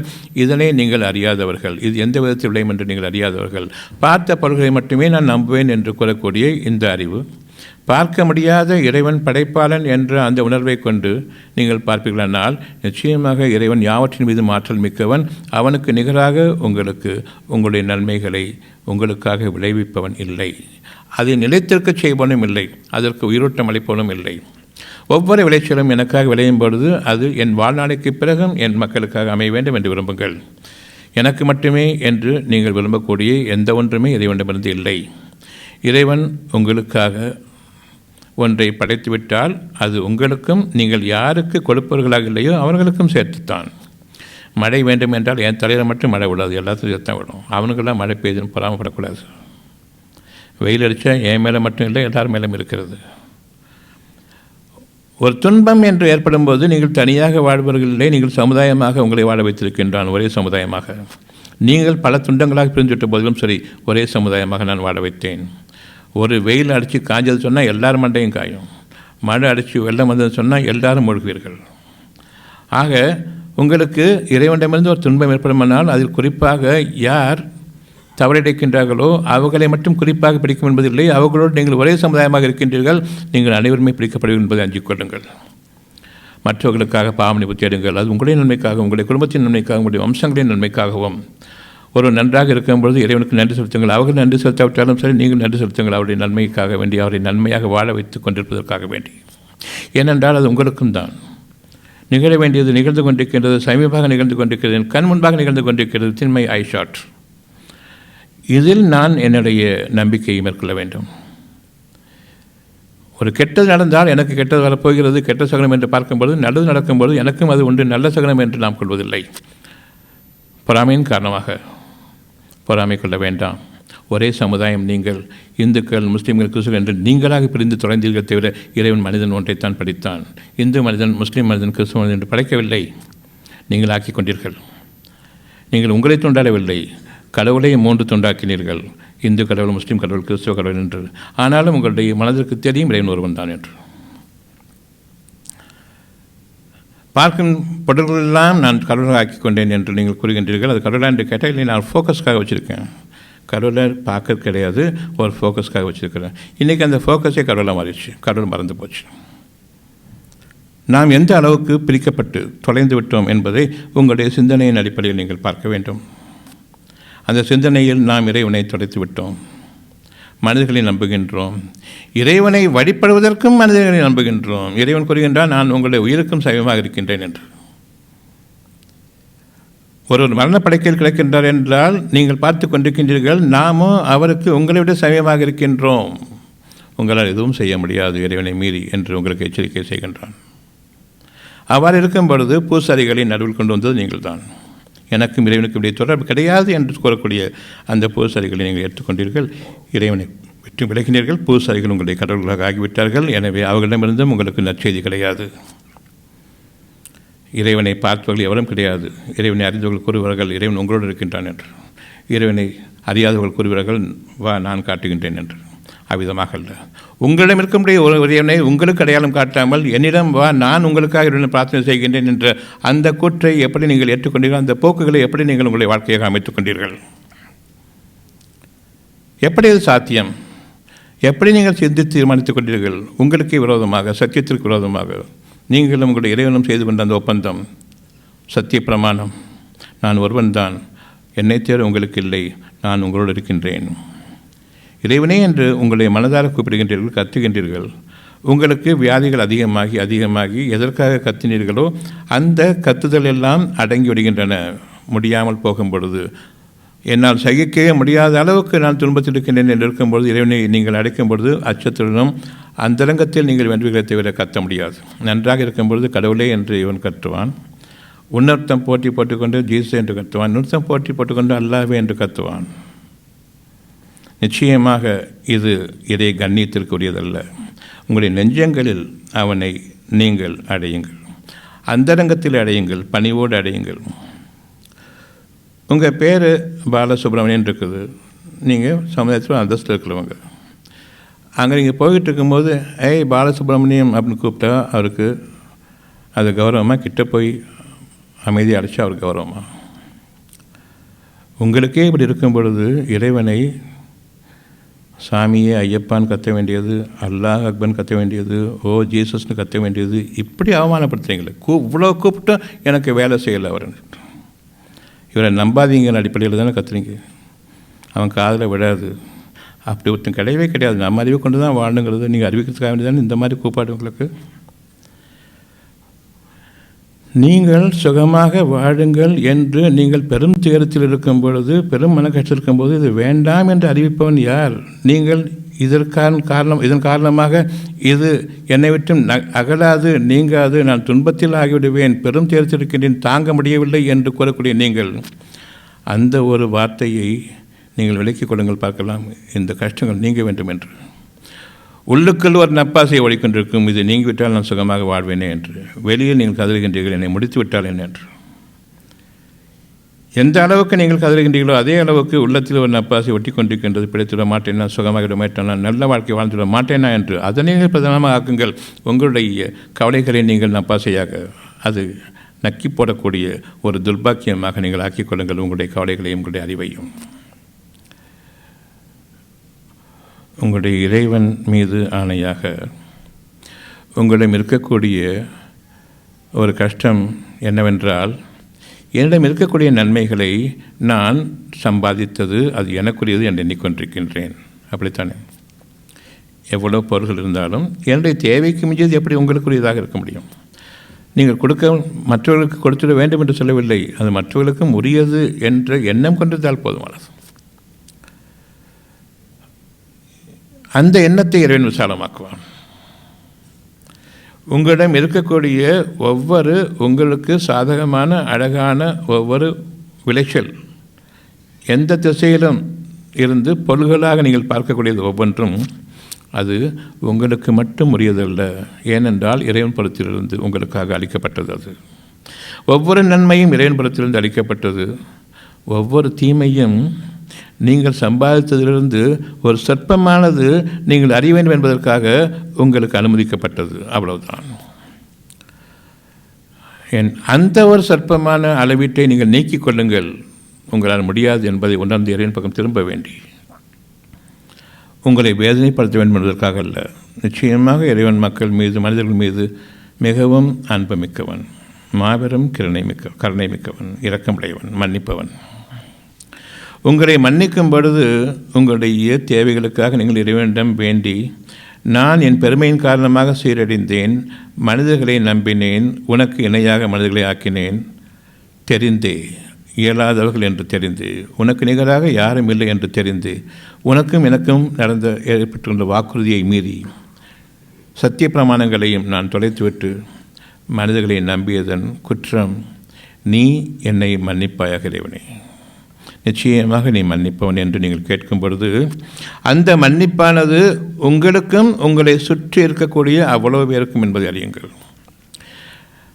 நான் மன்னிப்பு தரும் பொழுது, நான் ஒரு சமுதாயமாக வாழும்பொழுது சமுதாயம் அனைத்திற்கும் அந்த மன்னிப்பு உண்டு. நான் ஒரு குடும்பமாக வாழ்ந்து கொண்டிருக்கும்போது சமுதாயம் சுருங்கிவிட்டது. நான் எனக்காக மன்னிப்பு தரும்போது என் குடும்பம் அனைத்திற்கும் அந்த மன்னிப்பினுடைய சாயல் உண்டு, அந்த மன்னிப்பினுடைய விளைச்சல்கள் உண்டு என்பதையும் அறிய வேண்டும். நீங்கள் உங்களுக்காக மட்டும் மன்னிப்பு தரவில்லை. இறைவன் வந்துள்ள பாக்கியம் ஒரு தனி நபருக்காக அல்ல, அந்த சமுதாயத்துக்காக உள்ளது. வெயிலில் காய்ந்து கொண்டிருக்கும்போது, பல வருஷங்களாக மழையில் என்று இருக்கும் பொழுது மழை கொட்டுகிறது. எந்த புண்ணியவான் என்ன செய்தானோ மழை பெய்கிறது என்று கூறுவார்கள். சத்தியம். ஒரே ஒருவனுடைய பிரார்த்தனை, அந்த பிரார்த்தனைக்காக அவ்வளோ பேருக்கும் மழை. எல்லோரும் இறைவனை மறந்த நிலையில் தங்களுடைய பெருமையில் வாழ்ந்து கொண்டிருக்கும் பொழுது இறைவனுடைய சோதனை வருகின்றது. அது எல்லோருக்குமே வறட்சி, வறுமையையும் நோயையும் கொண்டு உங்களை சோதிக்கின்றான். பெரும் நோய் கண்டுவிட்டால் நீங்கள் இறைவன் பக்கம் திரும்புகின்றீர்கள். முடியாது என்றாகும் பொழுது சிறிய நோயை நீங்கள் பெரும் நோய்களாக வளர்த்து கொண்டிருக்கின்றீர்கள். முடியாது என்ற அடிப்படையை ஏன் உணரவில்லை? சிறு நோய் தானே, இதற்கு இறைவனை அடைக்க வேண்டும் என்று எண்ணுகின்றீர்கள். பெருநோயின் போது இறைவனை நம்புவதற்கு வழி இல்லை, அப்பொழுது அழைத்தும் பிரயோஜனம் இல்லை. சிறிதாக இருக்கும்போது நம்புவதற்கு வழி இருக்கின்றது. அன்று அழைத்திருந்தால் நன்மையாக இருந்திருக்கும். இறைவன் உங்களை அடைக்கின்றான் சுகமாகுங்கள் என்று. இறைவன் உங்களை அழைக்கின்றான் சுகமாகுங்கள் என்று. நான் அதனை கேட்கின்றேன். எனக்காக பிரார்த்தனை செய்து கொண்டிருப்பது இறைவன். அவன் சொல்வதை நீங்கள் கேளுங்கள். அதுக்கு எதிராக முடியுமா, அது எப்படி சாத்தியம் என்று நீங்கள் எண்ணுவதும், பிறகு அதே எண்ணத்தை கொண்டு மனிதர்களிடம் சென்று நீங்கள் தான் மருத்துவ ஸ்பெஷலிஸ்ட் எனக்கு உதவி செய்யுங்கள் என்று கூறுவதும் நிச்சயமாக இன்னும் கடுமையான சோதனைக்கு உள்ளாக்கி கொண்டிருக்கின்றது. அது உங்களுக்கு மட்டுமல்ல, உங்களுடைய வம்சங்களையே பாதிக்கும். அந்த ஒவ்வொரு நோயும் சின்ன நோய் பெரிய நோயாக மாறி, அது நாட்பட்ட நோயாக மாறி, இது தீர்க்க முடியாத நோயாக மாறி, பிறகு உங்களுக்கு பரம்பரை நோயாகவும் வந்துவிடும் என்று அவர்கள் கூறுகின்றார்கள். அதனை நம்பும் பொழுது நீங்கள் படைக்கின்றீர்கள் பரம்பரையை நோய் வாய்ப்பட்ட பரம்பரையாக. என்னுடைய பரம்பரைக்கே சாபக்கேடாக மனிதர்களை நம்பியதன் காரணமாக நான் வாழ்ந்து கொண்டிருக்கிற வாழ்க்கையில் இந்த கேடுகள் நிகழக்கூடாது. எனக்கும் என் சந்ததிகளுக்கும் எங்கள் இறைவனை எங்களுடைய பாவங்களை மன்னிப்பாயாக என்று உங்கள் இறைவன் பக்கம் இப்பொழுது நீங்கள் திரும்புங்கள். அவன் உங்கள் கற்றுக் கொடுத்து கொண்டிருக்கின்றான், என்னை தவிர கதியில்லை என்பதை. இந்த சரணாகதிக்கு மட்டும்தான் இறைவனிடமிருந்துள்ள உதவி உங்களுக்கு பேருதவியாக அமையும். நான் மன்னிப்பை பெற்றவனாக வாழ்ந்து கொண்டிருப்பதன் காரணமாக இறைவனுடைய வாக்குறுதி உண்மையாகியது. இந்த அமைதிக்கு எனக்காக நாளைய வாழ்க்கையில் விளையக்கூடியது அந்த அமைதிக்குரிய சூழ்நிலை. அது இன்னதென்று நான் அறிய மாட்டேன். ஆனால் இன்று எனக்கு இருக்கக்கூடிய பொருள் வசதிகளை கொண்டு நான் நாளைய வாழ்க்கையை ஆடம்பரமாக வாழ்வதற்காகவும் விசாலமாக வாழ்வதற்காக வேண்டி என்னுடைய கற்பனையில் என்ன இருக்கின்றதோ அதை கொண்டு நான் என்னுடைய வீடுகளையும் என்னுடைய தோட்டம் துறவுகளையும் அமைத்துக் கொள்கின்றேன். அது நான் வாழ்வதற்காக. அந்த தோட்டம் துறவுகளுக்கு மழை வேண்டும், குளிர்ச்சி வேண்டும், பூக்கள் வேண்டும், பழங்கள் வேண்டும், காய்கள் வேண்டும், அதில் தெரிந்த நீரோடைகள் வேண்டும், நீரூற்றுக்கள் வேண்டும். இவற்றையெல்லாம் கொண்டு வருவது யார்? நீங்களா? சிந்தித்து பார்க்க வேண்டும். உங்களுடைய இறைவனுடைய அனுமதி இல்லாமல் உங்களுடைய கற்பனையில் நீங்கள் செய்யக்கூடிய ஒவ்வொன்றுமே உயிரோட்டம் இல்லாதது. எவ்வளவு பிரம்மாண்டமாக நீங்கள் கற்பனை செய்தாலும் சரி, உயிரோட்டம் இல்லாதது. குற்றால அருவியை நான் ஏற்பாடு செய்கின்றேன் என்று இங்கு தீம் பார்க் வச்சிட்ருக்காங்க. அது குற்றால அருவியாது? அவளை நினச்சிக்கிட்டு உரலிட்டு கதை தானே. இந்த கெட்ட தண்ணியில் குளிச்சுட்டு நான் குற்றாலத்தில் வந்து குளிச்சுட்டு வந்திருக்கேன் அப்படின்னு சொல்லிட்டு போயிட்டுருக்கோமே. இந்த வகையான அற்பமான வாழ்க்கையை, உயிரோட்டம் இல்லாத வாழ்க்கையை, ஜடமான வாழ்க்கையை நாம் நமக்கு பெருமையாக ஆக்கி கொண்டு வாழ்ந்து கொண்டிருக்கின்றோம். பெருமையை கைவிடுங்கள். சத்தியத்தில் வாழ வேண்டும், உயிரோட்டத்தில் வாழ வேண்டும் என்று விரும்புங்கள். உங்களுடைய இருதயத்தில் நான் உங்களுக்காக பேசிக்கொண்டிருக்கின்றேன். இப்பொழுதும் சரி. சுகமாக வேண்டும் என்பது இறை செய்தி. சுகமாக்கிக் கொள்வேன் என்பது நீங்கள் மறுக்கக்கூடிய செய்தி. சுகமாக வாழ்வது என் கையில் இருக்கின்றது என்று நீங்கள் கூறுவீர்கள். உடல் சுகத்தை பேணுபவர்கள் நீங்கள். இறைவன் கூறுகின்றான், உயிரோட்டம் வேண்டும். உடல் சுகம் உயிரோட்டம் இல்லாமல் இல்லை. மனதின் சுகம் முக்கியம் இந்த இரண்டுக்கும் இடையே உயிரோட்டம் பெறுவதற்கு. ஆனால் மனதில் கவலை கொண்டிருக்கின்றேன், மனதை பற்றி கவலையே படவில்லை. நன்றாக இருக்கும்போது நான் உடற்பயிற்சி செய்கின்றேன் என்று கூறுகின்றீர்கள். மனம் சோர்வடைந்து விட்டால் அந்த மனதின் காரணமாக உங்களுடைய உடல் நன்றாக இருக்கின்றதை தவிர நீங்கள் உங்களுடைய உடற்பயிற்சி செய்வதன் காரணமாக உடல் நன்றாக இருக்கிறது என்று எண்ணிக்கொண்டிருக்கின்றீர்கள். இல்லை, மனதின் உறுதி முக்கியம். சோர்ந்து போயிருக்கின்றேன், உடல் திரகாத்திரமாக இருக்கின்றது, மனதில் ஒரு பெரும் கவலை என்னை சோகத்திற்குள்ளாக்கிவிட்டது. இப்பொழுது என் மனதிற்கு கொடுக்கக்கூடிய ஒரு சுகம்தான் என்னை தூக்கி நிறுத்தக்கூடியதை தவிர மனதிற்கு சுகமில்லை என்றால் இன்னும் சோர்ந்து போய் சோகத்தில் ஆண்டு விடுவேன். பார்க்குறவங்க அவ்வளோ பேருக்குமே என்னை பார்த்து அவங்களுக்கு நோய் வந்துடும். அப்படிப்பட்ட ஒரு சூழ்நிலையை நான் என்னுடைய வெளிப்படையான அம்சமாக பிரதிபலிப்பாக நான் அமைத்து விடுவேன். பார்க்குறவங்க அவ்வளோ பேருக்குமே இந்த சோகமான மூஞ்சியை பார்க்குறதுக்கு தரித்திரமாக இருக்குது, பார்க்க வேண்டாம்னு சொல்லிட்டு பார்க்கக்கூடிய அளவுக்கு என்னை அவர்கள் இழிவுபடுத்துவார்கள். நான் வீசப்பட்டவனாக, வீசி எறியப்பட்டவனாக ஆகிவிடுவேன். சமுதாயத்தில் ஒரு அவுட்காஸ்டாக நான் மாறிடுவேன்.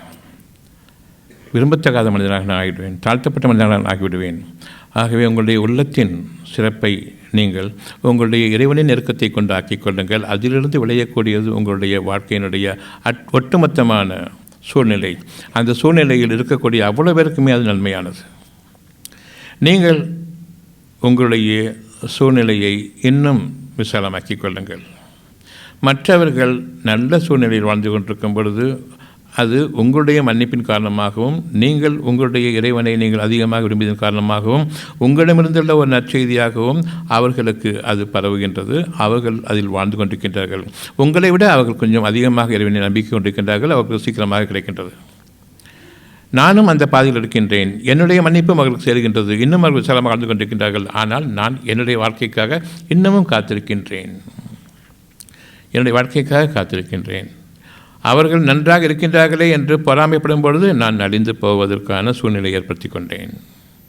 இறைவனுடைய ஆற்றலும் இறைவனுடைய வாக்குறுதியும் எல்லோருக்கும் பொதுவானது.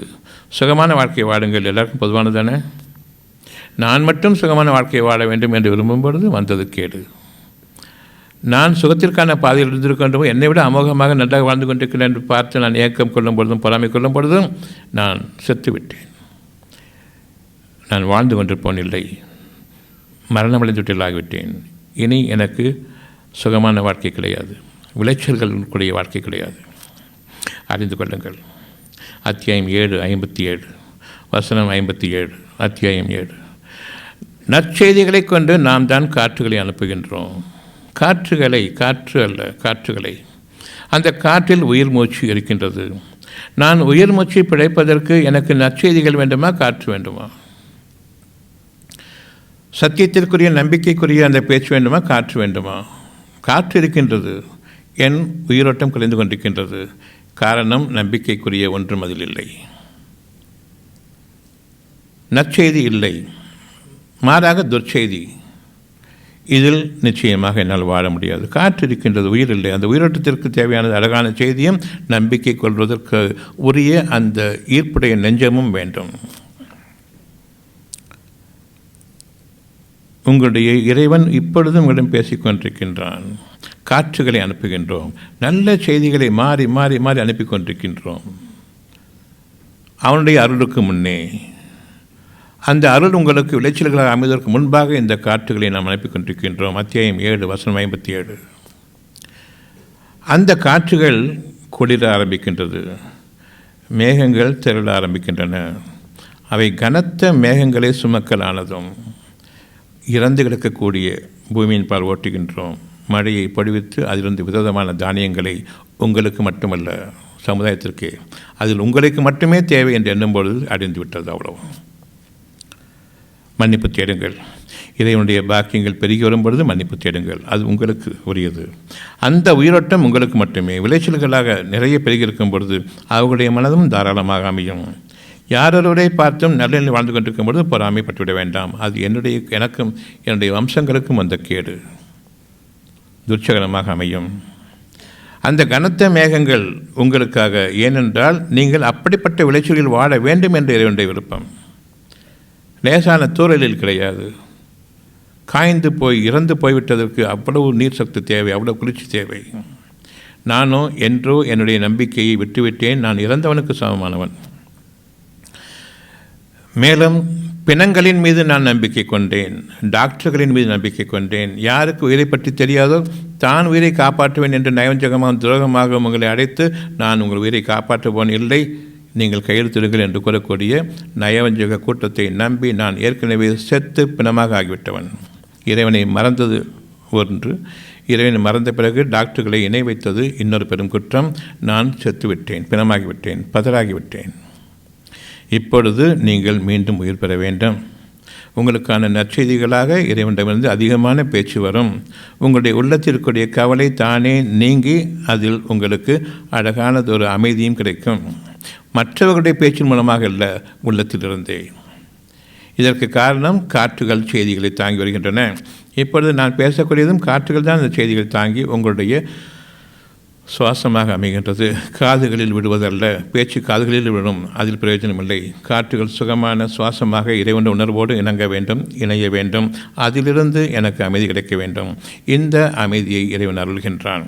நான் நன்மையை மட்டுமே எடுத்துக்கொள்ள வேண்டும், தீமையை விட்டு விலகி நிற்க வேண்டும் விரும்புகின்றேன். இப்பொழுது நீங்கள் எவ்வளோ பேசினாலும் சரி, எவ்வளோ கஷ்டமான செய்திகள் சொன்னாலும் சரி, எவ்வளோ பயங்கரமான விஷயங்கள் சொன்னாலும் சரி, அதற்குரிய நன்மை மட்டும் எனக்கு விளங்குமே தவிர மற்ற கெட்ட வார்த்தைகள் என்னை விட்டு நீங்கிவிடும்.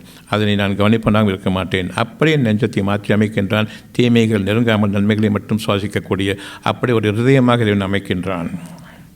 இந்த அமைப்பின் மீது உங்களுடைய வாழ்க்கை அமைய வேண்டும். இன்று முதலாக இறைவன் கூறுவதை கேளுங்கள்.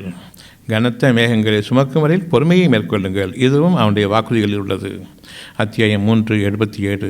நிச்சயமாக யார் இந்த வாக்குறுதிகளை மறந்துவிட்டார்களோ, மீறுகின்றார்களோ அவர்கள் மீது இறைவனுடைய கோபம் உண்டு, இறைவனுடைய வருத்தம் உண்டு. அந்த வருத்தம் அவருடைய உடல் வருத்தமாகவும் அவருடைய கோபம் பெரும் வியாதிகளாகவும் அமையும். நோய்களும் வியாதிகளும் எங்கிருந்து வருவதல்ல, உங்களுடைய இருதயத்தில் எந்த அளவுக்கு இறைவனை நீங்கள் நிராகரிக்கின்றீர்களோ அந்த அளவுக்கு. நோய்கள் உருவாகும் பொழுதும் இன்னும் பலமாக இறைவன் கூறிக்கொண்டிருக்கிறான், சுகமாகட்டும் என்று. யார் பேசுகின்றான் என்பது தெரியாது. அது என்னுடைய எண்ணம் என்று நினைக்கின்றேன். நான் தான் சுகமாகணும்னு நினைக்கிறேன். அப்படி என்றால் சுகமாகாது என்ற கவலையை கொண்டிருக்கின்றீர்கள். அது யாருடைய எண்ணம்? அதுவும் என்னுடைய எண்ணம் தான். குழப்பவாதிகள். ஒன்று நன்மையை கொண்டிருக்க வேண்டும், அல்லது தீமையை கொண்டிருக்க வேண்டும்.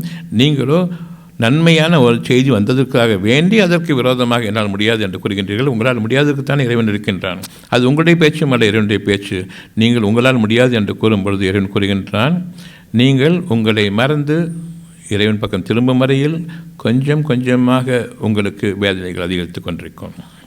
இறுதியாக எனக்கு வேதனைகள் நீங்கித்தான் நீங்க வேண்டும் என்று நீங்கள் கொள்ளும் பொழுது, மனிதர்கள் உங்களுக்கு பொய்யான வாக்குறுதிகளை கொடுத்து மருத்துவர்கள் உங்களை கைவிடும் பொழுதும், உங்களுடைய உறவினர்களும் நீங்கள் மருத்துவர்களை சந்தியுங்கள், மருத்துவர்களை பாருங்கள் என்று கூட்டிக் கொண்டு போய் அவர்களும் உங்களை கைவிடும் பொழுதும், அந்த நிலையின் போது இறைவன் ஒருவன் இருக்கின்றான் என்ற அந்த சத்தியம் நிறைவேறுகின்றது. நான் இறைவன் பக்கம் திரும்புகின்றேன், மன்றாடுகின்றேன். ஒரு சுகம் கிடைக்கிறது, சின்ன சுகம் கிடைக்கிறது, அதனை நான் மறுக்கின்றேன். முழுமையாக குணமடையவில்லை. இன்றைக்கி நான் கேட்டேன், நாளைக்கு சுகமாகலை, இறைவனை நம்ப மாட்டேன். அவ்விதமாக அல்ல. இறைவனுடைய படைப்புகள் ஒவ்வொன்றுமே புதிய படைப்பாக உங்களுக்காக உருவாகி இருக்கின்றன. இறைவன் படைப்பாளன் என்பதை நீங்கள் அறிய வேண்டும். இறைவன் உங்களுடைய குறைகளை, பழுதுகளை ரிப்பேர் செய்பவன் இல்லை. அப்படி ஒரு பெயரை நாம் கேள்விப்பட்டதில்லை. இறைவன் ரிப்பேர் செய்யக்கூடியவன் என்று படைப்பாளன். அந்த படைப்பாளன் புதிய படைப்பாக படைப்பானா, தன்னுடைய படைப்பையை காப்பிடிப்பானா? புதிய படைப்பாக படைப்பவன். அந்த புதிய படைப்பாக ஒன்று உருவாவதற்கு ஒரு காலத்தவணை உண்டு. சிறியதிலிருந்து உருவாகும், பிறகு நன்மரமாக வளர்ந்து அதில் உங்களுக்கு நிழலையும், உங்களுக்கு மனமிக்க பூக்களையும், காய்களையும், பழங்களையும், இன்னும் குளிர்ச்சியையும் அவன் கொண்டு வருவான். அதில் பொறுமையாளர்களுக்கு மட்டும்தான் இருதயத்தில் இருக்கக்கூடிய அந்த நன்மரம் நல்ல விளைச்சல்களாக, அந்த இருதயமும் பண்பட்ட நிலமாக, விளைச்சல்களுக்குரிய நிலமாக அமையும். புண்பட்ட நிலத்தை நீங்கள் மாற்றுங்கள் பண்பட்ட நிலமாக. நம்பிக்கை என்ற ஒன்றை கொண்டு உங்களுடைய வாழ்க்கையை ஆதாயமாக்கிக் கொள்ளுங்கள். அந்த ஆதாயம் நம்பிக்கை, நற்செய்தி, இறைவனிடமிருந்து வந்திருக்கக்கூடிய செய்தி மட்டும்தான். நீங்கள் சுகமாவீர்கள் என்று நான் எவ்வளவுதான் சொல்லும்போதிலும் சரி, அது வெறும் மனிதனுடைய வார்த்தையாக இருக்க முடியுமே தவிர அதில் உண்மையோ உயிரோ இருக்கிறதாக கொள்ள வேண்டாம். இதே செய்தி உள்ளுக்குள் இருக்கிறது, அதை நம்புங்கள், உயிரோட்டம் பெருகும். நல்ல செய்தி தானே சொல்கிறாரு, சுகமாகன்னு சொல்லிட்டு அதை ஏற்றுக்கொள்வோம். அந்த நேரத்துக்கு தான். ஏனென்றால் அது மனிதனுடைய வார்த்தை, உயிரோட்டம் கிடையாது. தங்களுக்கே அந்த நோய் வந்துவிட்டால் அவர்கள் நம்புபவர்கள் இல்லை. பிறருக்குத்தானே என்று தாராளமாக உபதேசம் செய்வார்கள். அந்த உபதேசம் நமக்கு ஆகாது. அதில் திருப்தி அடைவர்கள் நாம். நல்ல வார்த்தை சொன்னார், புண்ணியமாக போகட்டும்னு சொல்லிட்டு அதே வார்த்தை உள்ளுக்குள் இருக்கின்றது, அது இறைவனுடைய வார்த்தை என்று தெரியாது. காரணம், நான் என்னுடைய உள்ளம் என்ற மாபெரும் இறை சன்னிதானத்தை விட்டும் பூசாரிகள் காரணமாகவும் என்னுடைய முன்னோர்கள் காரணமாகவும் வழிகெடுக்கப்பட்டு வெளியேறிவிட்டேன். கட்டிடங்களுக்கு நுழைந்தேன். இங்குதான் இறைவனுடைய அனுகிரகம் இருக்கிறது என்று மசூதிகளுக்குள்ளும், சர்ச்சுகளுக்குள்ளும், கோயில்களுக்குள்ளும். இதை விட்டும் நான் வெளியேறி மீண்டும் என் நெஞ்சத்தில் தங்க வேண்டும். என் இறைவனோடு இணைந்திருக்க வேண்டும். உங்களுக்கு உங்களுடைய காரியங்கள் நிகழ வேண்டுமென்றால் உங்களுடைய நெஞ்சத்தை விட்டும் நீங்கள் வெளியேறக்கூடாது. முன்னோர்கள் காரணமாக நான் பழக்கப்பட்டு விட்டேன். பழக்கப்பட்டு விட்ட காரணத்தால் நான் வெளியேற முடியாது. மீண்டும் நான் உள்ளுக்குள் வர முடியாது. நான் வெளியில் தான் தங்கப் போகின்றேன். மசூதிகளில் தான் என்னுடைய பிரார்த்தனை அமைந்திருக்கிறது. சர்ச்சுகளிலும் கோயிலிலும் தான் என்னுடைய கும்பிடுதலும் என்னுடைய ஜபமும் இருக்கிறது என்று அவர்கள் சொல்லும்பொழுது இறைவன் அவர்களை பற்றி நிச்சயமாக திருப்தி அடைவதில்லை. சத்தியம் என்ற ஒன்று உங்களுக்கும் இறைவனுக்கும் இடையே நிகழ்ந்த ஒன்று. இப்பொழுதும் சரி சுகமாக வேண்டும் என்று நீங்கள் கூறுகின்றீர்கள், சுகமாகாது என்று டாக்டர் கூறுகின்றார்கள். இந்த இரண்டில் சுகமாகத்தான் வேண்டும் என்பதை நீங்கள் விரும்புவீர்கள். அப்படியானால் டாக்டர்களை நீங்கள் நிராகரித்துவிட்டு இறைவனை மேற்கொள்ளுங்கள். அந்த இறைவனை மேற்கொள்வது என்ற நெஞ்சத்தில் தான், இங்கு தான் நான் சீர்தூக்கி பார்க்கின்றேன் எது நன்மை எது கெட்டது என்பதையும். சீர்தூக்கி பார்க்கும்பொழுது இதுதான் சத்தியம் என்று அறிவிப்பதும் உங்களுடைய நெஞ்சத்தில் உங்களுடைய இறைவன் அறிவிக்கின்றன, தவிர கட்டிடங்களில் கிடையாது என்பதை அறிந்து கொள்ளுங்கள். சத்தியமான இறைவனுடைய வாக்குகள் உங்களிடம் நிறைவேற வேண்டும். இப்பொழுது உங்களுடைய நோய்கள் கிடையாது. ஏனென்றால் இறைவனுடைய வாக்கு நோய்கள் வேண்டாம் என்று கூறும்பொழுது ஏற்றுக்கொண்டேன் இறைவனை. அது உங்களுக்காக உருவாகி வளர்ந்து நன்மரமாகுவதற்கு ஒரு காலத்தவணை உண்டு. பொறுமையை மேற்கொள்ளுங்கள். என் இறைவனை பொறுமையை கொடு. ஒரே ஒரு நற்செய்தி உள்ளுக்குள் வரும்பொழுது அதே நேரம் பொறுமையை கொடு என்று கேளுங்கள். இன்னும் நம்பிக்கையை கொடு என்று கேளுங்கள். இந்த பொறுமையும் நம்பிக்கையும் நாளைய வாழ்க்கைக்கு இன்று அமைக்கக்கூடிய ஒரு அஸ்திவாரம் என்பதை அறிய வேண்டும். ஒரு அடிப்படை, உறுதியான அடிப்படை என்பதை அறிய வேண்டும். உங்களுடைய இறைவனிடம் எப்பொழுது என்ன ஏது என்று தேவையில்லை. பொறுமையை கொடு இறைவனே. எதன் மீது? அழகான நற்செய்தி, நீ ஒருவன்தான் என்னோடு இருக்கின்றாய் என்ற அந்த எண்ணம் வேண்டும். இனி ஒரு காலம் நான் மசூதிகளுக்குள்ளோ சர்ச்சுகளுக்குள்ளோ கோயில்களுக்குள்ளோ செல்ல மாட்டேன் இறைவனே. ஒரே சமுதாயமாக இருக்கக்கூடிய என் இறைவனை நான் ஏற்றுக்கொண்டேன். என் மனசு பக்கம் வந்தால் ஒரு இறைவன் தான். என் மனசு விட்டு வெளியேறிட்டா 1000 இறைவன், 10,000 தேவர்கள், லட்சக்கணக்கான கடவுள்கள். எதுவுமே அழியக்கூடியது. இது ஒன்று நிரந்தரமாக வாழ்விக்கக்கூடியது. இது என்றென்றும் கடைசி மூச்சிலும் பேசிக்கொண்டிருக்கும். மற்றவை எல்லாம் பேசாது. நீங்கள் உங்களுடைய இறைவனை சந்திப்பவர்களாக இருக்கின்றீர்கள். உங்களுடைய நன்மைக்கு நன்மையை சம்பாதிக்கும் போதும் இறைவனை சந்திக்கின்றீர்கள். உங்களுடைய வழிகேட்டுக்கு நீங்கள் உரியவர்களாகி இறைவனை விட்டும் வெளியேறி மனிதர்களையும் கோயில்களையும் நீங்கள் நாடும் பொழுது, உங்களுடைய தெய்வ இல்லங்களாக நீங்கள் அமைத்து கொண்ட கட்டிடங்களுக்கு செல்லும் பொழுது நீங்கள் தெய்வ உள்ளத்தை விட்டும் வெளியேறிவிட்டீர்கள். இனி உங்களுக்கு கடவுள் கிடையாது, இறைவன் கிடையாது, அல்லாஹ் கிடையாது, ஜீசஸ் கிடையாது, எதுவும் கிடையாது என்பதை அறிந்து கொள்ளுங்கள். நான் என்னை ஏமாற்றி கொண்டிருக்கக்கூடிய இந்த வாழ்க்கையிலிருந்து என்று நான் விளக்குகின்றேன். ஊர் மக்களையும் உலக மக்களையும் பின்பற்றி நான் தொலைந்ததை விட்டும் நான் இன்று என்னுடைய வாழ்க்கைக்கு உரியதாக என் இறைவன் எதனை எனக்கு அமைக்கின்றானோ அவனோடு நான் கலக்கின்றேன்.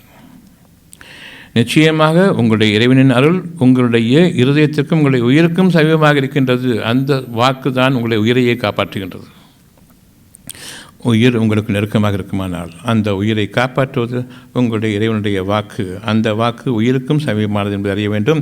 உயிர் உங்களுக்கு நெருக்கமானது என்று நீங்கள் இதுவரையில் அறிந்திருந்தால் அந்த உயிருக்கு உயிர் கொடுக்கக்கூடிய இறைவனுடைய வாக்கை நம்பிக்கை கொள்வது அதைவிட நெருக்கமாக இருக்க வேண்டும். அப்படி இருந்தால் என்னுடைய வாழ்க்கை இருக்கின்றது. உயிர் போயிருமோ நாசமானது போகட்டும், நம்பிக்கை இருக்கின்றது, அது புதிய உயிரை படைக்கும் என்று அறிந்து கொள்ளுங்கள். இந்த வாழ்க்கை உங்களுக்கு வேண்டும்.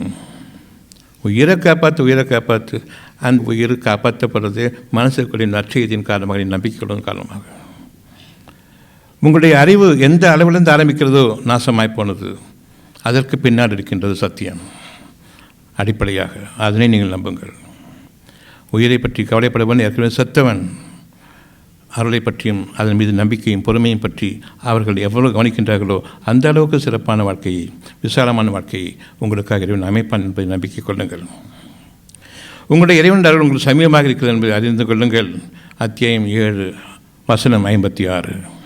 உங்களுடைய இறைவன் கூறுகின்றான், நான் உங்களுக்கு என்னுடைய அருளை கொண்டு சமீபமாக இருக்கின்றேன், உயிரை கொண்டல்ல. அந்த உயிர் இந்த அருளின் காரணமாக நீங்கள் நம்பிக்கை கொள்ளும் போதும் பொறுமையை மேற்கொள்ளும் பொழுதும் அந்த உயிரானது பாதுகாக்கப்படுகின்றது என்பதை அறியுங்கள். உங்களுடைய சத்தியம் உங்களுக்கு பிரமாணமாக, சத்திய பிரமாணமாக இன்று அமைக்கப்படுகின்றது, நினைவூட்டப்பட்டிருக்கின்றது. இறைவனுடைய வாக்கும் சத்தியமானது என்பதையும் இப்பொழுது நீங்கள் அறிய வேண்டும். யார் இதனை விட்டு விளக்குகின்றார்களோ அவர்களை பற்றி இறைவன் கூறுகின்றான், என்னுடைய பேச்சுக்களை நான் குறைத்துக் கொள்வேன். இனி அவர்கள் நான் சுகமடைவேன் என்பதை அறிய மாட்டார்கள். எதை கற்பிக்கப்பட்டார்களோ அதை மட்டுமே அவர்கள் நம்பிக்கை கொள்வார்கள். ஆகவே அவர்களுக்கு அழிவு உறுதி. வெறும் அழிவல்ல, வேதனையோடு கூடிய அழிவு. வெறும் வேதனை அல்ல, இழிவும் சேர்ந்து கொள்ளும். மற்ற மனிதர்களும் உங்களை கைவிடுவார்கள், அசிங்கமாக நினைப்பார்கள். அப்படிப்பட்ட ஒரு வேதனையோடு துர்பாக்கியசாலிகளாக நாம் மரணமடையக்கூடாது. எங்கள் இறைவனை எவற்றையெல்லாம் நாங்கள் கேட்டுக்கொண்டோமோ அதை எங்களுக்கும் எங்கள் சந்ததிகளுக்கும் உரித்தாக்கி வைப்பாயாக இறைவனே. நான் மறந்துவிட்ட போதிலும் சரி, இப்பொழுது இந்த நிமிடம் நான் கேட்டுக்கொண்ட அவ்வளவு ஒன்றும் ஒப்படைத்து விட்டேன். எங்களை நீ பூசாரிகளை விட்டும், மருத்துவர்களை விட்டும், மனிதர்களை விட்டும், உறவுகளை விட்டும் காப்பாற்றிக்கொள். எங்கள் சகிதமாக நான் நம்பிக்கையின் காரணமாக இவர்கள் வாழட்டும். இவர்களுடைய அரவணைப்பில் நான் வாழக்கூடாது. நானும் என் சமுதாயமும், என்னுடைய சந்ததிகளும், என்னுடைய குடும்பமும், நானும் என்னுடைய சுற்றங்களும். நான் இனிமேல் யாரை பற்றியும் பொறாமை கொள்ளவும் கூடாது. நிச்சயமாக எனக்கு நெருங்க வேண்டிய நற்சகுனம் என்பதை நான் அதை அறிந்து கொண்டேன். எப்படி கெட்ட சகுனங்கள் நிகழும்போது எனக்கும் நிகழும் என்று நம்புகின்றேனோ அதை போன்று நல்லது நிகழும்பொழுது பொறாமை கொண்டு நான் அதை விட்டு நான் என்னுடைய பாக்கியங்களிலிருந்து விலகவில்லை. நான் பொறாமை கொள்ளக்கூடாது. என்ற சந்ததிகளுக்கும் பொறாமை என்ற உணர்வை நீக்கி அவர்களுக்காக பாவ மன்னிப்பை மருள்வாயாக இறைவனே என்று இந்த பிரார்த்தனை கொண்டு இன்று நாம் விடைபெறுவோம்.